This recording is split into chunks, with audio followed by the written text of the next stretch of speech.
Welcome back. Playhouse Gang, I'm Nyla, And I'm Sloane, and this is the Hidden Tea Podcast. because as Summer Sprite, The secrets never stay quiet. Before we get started, make sure you like, share, comment, and subscribe, and hit that bell. and if you want the real exclusives, early episode drops, behind the scenes content, and updates before anyone else, go over to patreon.com/Kata Playhouse.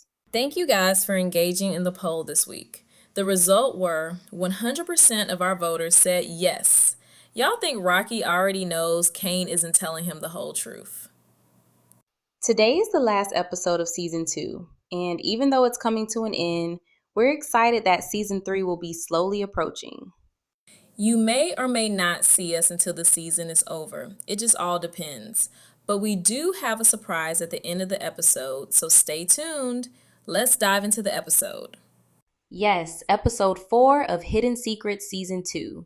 This episode is long, so buckle up.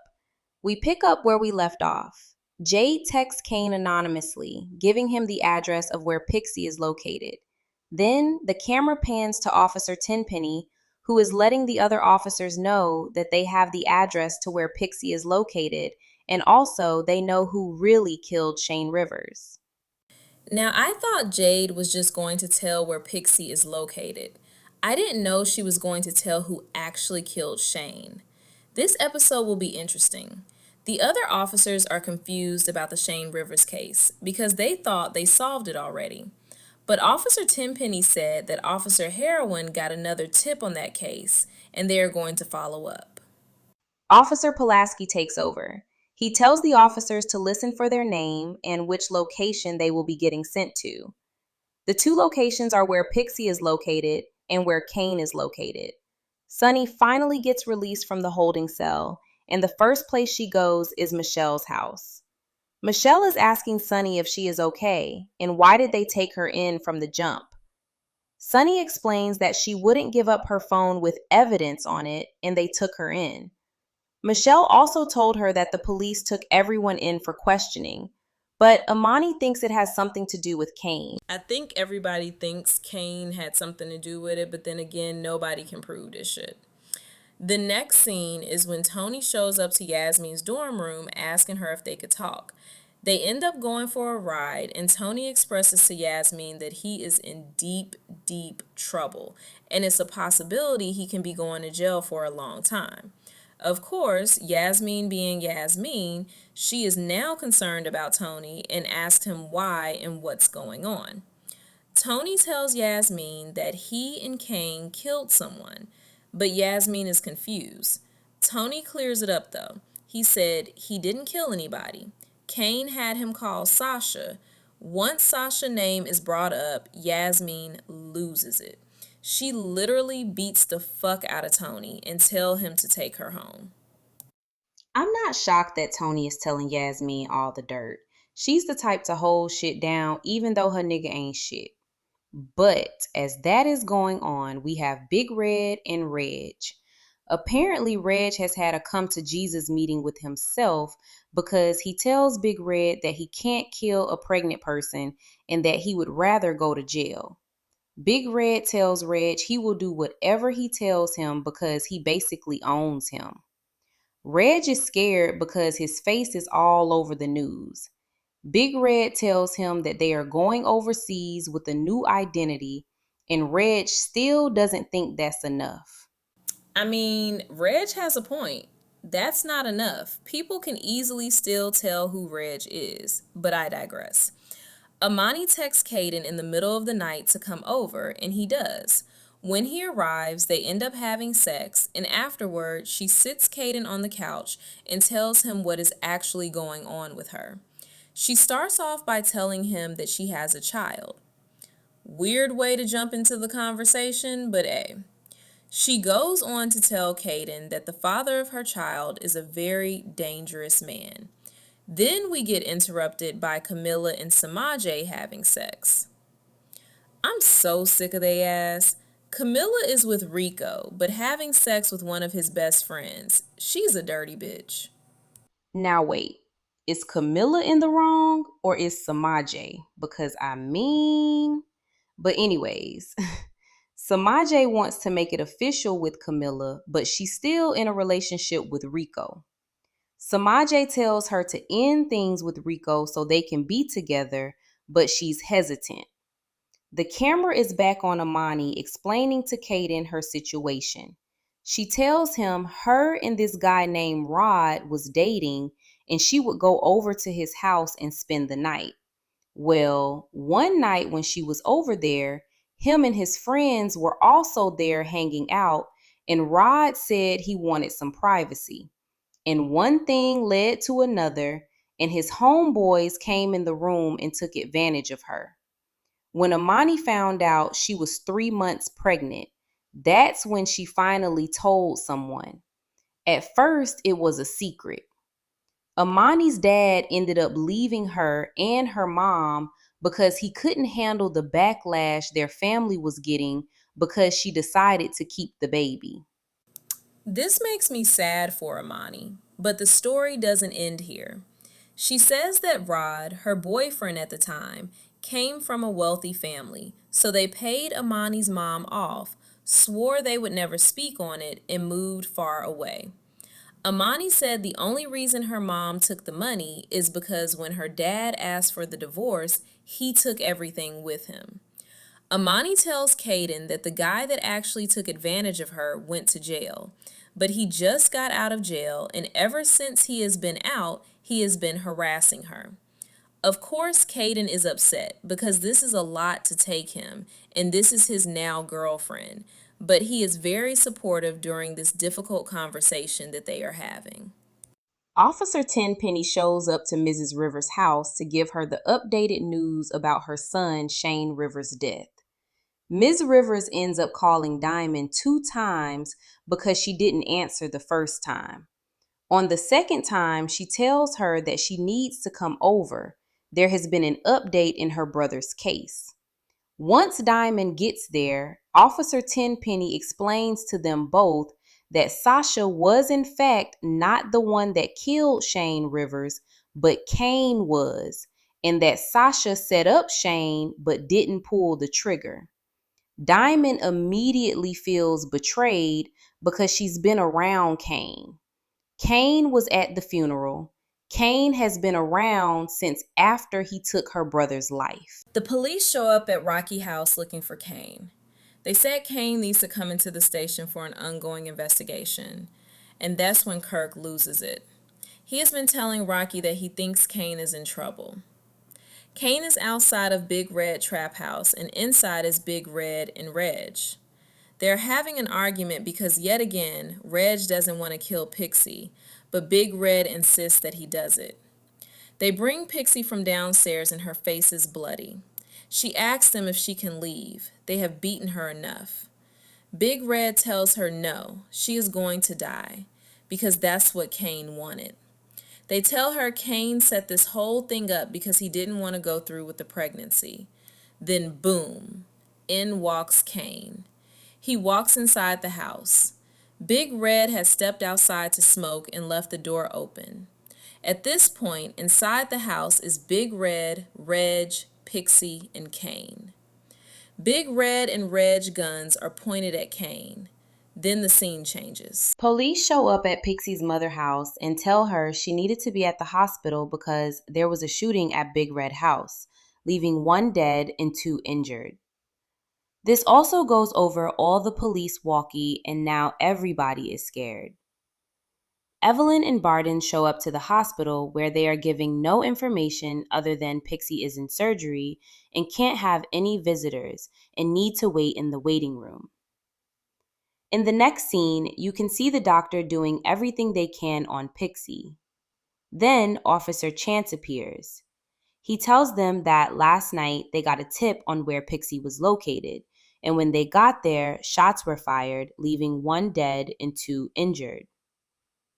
Elvin ends up calling Michelle to let her know the latest on Pixie, even though Michelle knows nothing about what has occurred. Michelle is doing hair when she gets the phone call, and basically, Pixie mother tells her that they found Pixie and they are currently at the hospital. Michelle tells her that she will tell everyone else, and when she is done with her hair appointment, she will be on her way there. Everybody shows up to the hospital but Diamond. Everyone is asking the same question: is the baby okay? Is Pixie okay? And nobody really has any answers. Dr. Rodriguez comes out of the surgery room and asks to speak to Pixie's parents. Rocky and Kirk show up, and Rico asks where Kane is. And Amani says, I told y'all he has something to do with this, because how come he isn't here right now? I agree with Amani, honestly. Dr. Carla comes out and asks for the family for McLary. That's Kane's last name. Everybody is shocked because why is Kane in the hospital? Kirk asked her, Kane McLary? Carla answers yes, but everyone is so confused. She says she will give them time. Then in walks Officer Tenpenny and Heroin, walking to the front desk saying they are here for Kane McLary. And Kirk overhears and asks them what's going on. Officer Chance lets the entire group know what's going on. He tells them if they haven't been informed, Kane and Pixie were involved in a shootout about 3:30 a.m. 3 shots had been fired upon arrival at the scene. One left dead and 2 were injured. Kirk asked what Kane was doing in a shootout, and Officer Heroin said, Y'all haven't heard? Kane is being arrested after he is discharged. This is where it becomes tricky because the rest of the gang doesn't know about the update in Shane Rivers' case, but they're about to find out now. Officer Heroin tells them they got a tip last night that Kane had been involved in Shane Rivers. Said they did some investigation and that turned out to be true. The whole friend group is in disbelief about the news they just heard, but everyone instantly thought about Diamond because Shane is her brother. Dr. Rodriguez explains to Pixie parents that the way the bullets are set up, there are only two options. The two options are they can either save Pixie or save the baby. Barden, Pixie's father, instantly said, Save Pixie, and her mother was hesitant. But it's like a girl, we don't even know the damn baby for real. Like, please don't piss me off. Kane is laying in the hospital bed with a bullet wound on his chest. And then you see Rocky walking into his room. Rocky asks Carla if Kane can hear him, and she answers, Yes, he can hear you. And then she leaves the room. Now it's just Kane and Rocky. This part brought me to tears. Rocky gets straight into it. He tells Kane, So you lied to me, bro? You looked me dead in the face and lied to me. How can you lie to me, bro, after everything we've been through? Emotions are high. They just found out Kane killed Shane Rivers, Pixie is in the hospital, and also Kane is in the hospital as well. I feel like this just all around sucks for everybody. Rocky and Kirk end up going home, and the rest of the crew ends up going to check on Diamond. They arrive, and Mrs. Rivers expresses that Diamond hasn't left her room since she found out the news. They all go upstairs and try to talk to her, but she doesn't come out, so they sit by the door and talk to her. Diamond tells them that she appreciates them stopping by, but she just really wants to be alone right now, so they leave. Rocky is seen just tore up about this whole thing. And then here comes Kirk walking into his room talking about some straight bullshit. Yeah, this scene really pissed me off. Clearly, it's been a long damn day with everything that just happened, and Kirk has the nerve to come into Rocky's room saying they have a business trip and they have to be on the road soon. Just not considerate of Rocky feelings at all. Of course, they get into it, and Kirk goes on the business trip by himself. That's when we get introduced to Cameron, a rising star trying to get his name out there and become a part of Hood Rich Entertainment. Back at home, Dr. Rodriguez tells Pixie parents they have good news and bad news. They ask for the bad news first. The bad news is that the fetus had been removed, but now Pixie is in a coma. He said the procedure that was done was very difficult, but she should wake up in the next 3 to 4 days. My thing is, what if she never wakes up? I know that would hit Kane in the chest. I also wonder what took place in that house. I truly do. Kirk is an ATL, and he finally gets to meet Cameron. Cameron plays him his #1 hit song, and Kirk instantly liked it. With the conversation that was just had with Rocky, he is definitely looking to sign another artist. He tells Cameron that he likes what he hears, and when he gets back home, he'll type up a contract, and if everything seems good on Cameron's end, he will be signed to Hood Rich Entertainment. Pixie's mother contacts Michelle to give her the update on Pixie, and Michelle went to visit her. As Michelle was there talking to Pixie about how she was going to pull through this, Pixie flatlined and the screen went black. That was the ending of season 2. It just felt so heavy, man. Like I was truly lost for words when I was watching it.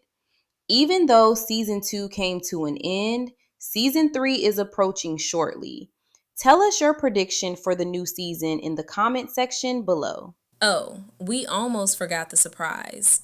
You will be watching us on the red carpet get the first look at how the cast feels about the new season, who they dislike, who they like, and all the tea. And we will be dropping when the new season will be airing live on YouTube. Yes, I'm excited about the red carpets and to meet all the cast members. The poll for tonight is: are you excited about season 3 of Hidden Secrets? Go to the community tab at Kata Playhouse and vote now. And if you want exclusive content, early drops, behind the scenes tea, and insider updates, join the Tier Playhouse gang. Don't forget to comment, like, and subscribe. See y'all on the red carpet.